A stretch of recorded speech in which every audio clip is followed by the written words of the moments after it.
ပါတယ်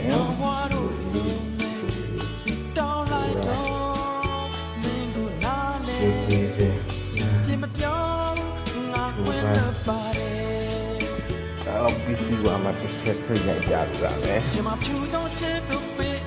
တော့ငါလေးပြီးတော့ချမိတ်ဆိုရပြီးပြီပါ။ဒီကလောက်တော့ပြီ။နောက်ပြရတော့ချမိတ်ဆိုရပြီးစီဝါတစ်ချက်ခွင့်ရကြပြီပါမယ်။ဒီကတော့ကျန်လေးပဲရှိပါသေးတယ်။ဒီခွင့်ရကြပြီပါမယ်။ဒီကတော့လို့ပြောတာဒီ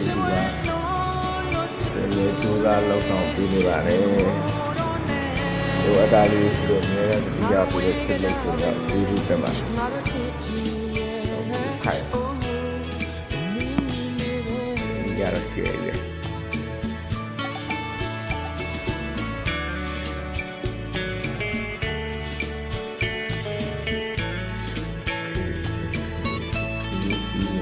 ကြတော့ဒီလိုကျွေးပြီးစားပြီးသွားတယ်